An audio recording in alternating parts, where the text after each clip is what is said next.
Puan Listina binti Muhammad Ali dilahirkan pada 25 November 1966 di Batu Gajah, Perak. Beliau ditatang bagai minyak yang penuh oleh Encik Muhammad Ali bin Muhammad Nur dan Puan Sharifah Zainab binti Said Abdul Rani Jamalullail. Puan Listina merupakan anak kedua dalam 3 orang adik-beradik dan kesemuanya adalah perempuan. Tanggal 12 Mei 1991, tarikh keramat Ikatan Janji Dua Jiwa disatukan dalam majlis yang penuh hilang gemilang dengan pilihan hatinya Encik Zainuddin bin Mat Rashid. Hasil perkahwinan bahagia ini, mereka dikurniakan dengan 5 permata hati, iaitu seorang perempuan dan 4 orang lelaki. Menyoroti latar belakang pendidikan Puan Listina bermula di SRK Seri Petaling Jaya, Selangor.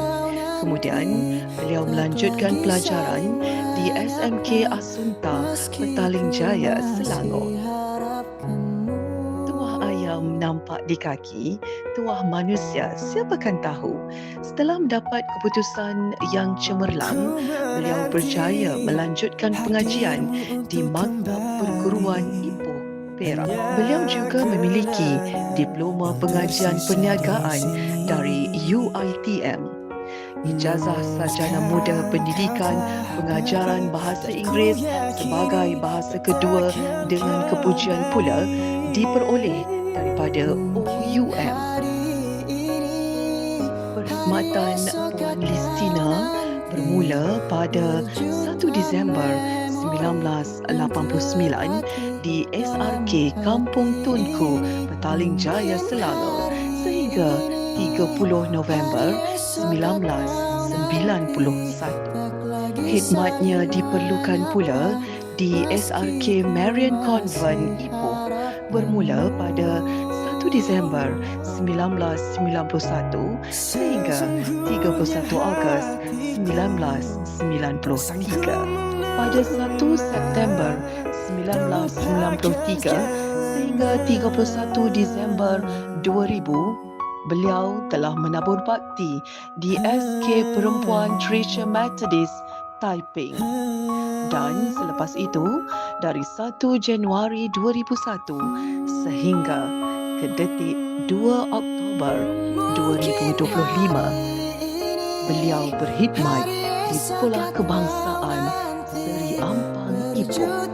Beliau terkenal sebagai seorang guru yang sangat berdedikasi, sentiasa membantu murid yang lemah dan sangat prihatin dengan permasalahan murid. Maka tidak hairanlah apabila beliau menerima banyak kali anugerah perkhidmatan cemerlang di sepanjang perkhidmatannya, iaitu pada tahun 2006, 2016 dan 2022. Selain itu, beliau juga telah dinobatkan sebagai seorang penerima anugerah Scrabble Award pada tahun 2025. Jika hendak disenaraikan jasa dan bakti Puan Listina tidak tertulis, namun dinukilkan sedikit sebagai mengenang jasa dan pengorbanannya dalam dunia pendidikan di negara kita, iaitu beliau merupakan Ketua Panitia Bahasa Inggeris, Ketua Pasukan UPSR Bahasa Inggeris, Penyelaras Kebiteraan Bahasa Inggeris, Jurulatih Utama Bahasa Inggeris dan Hakim Pertandingan Co-Akademik Bahasa Inggeris.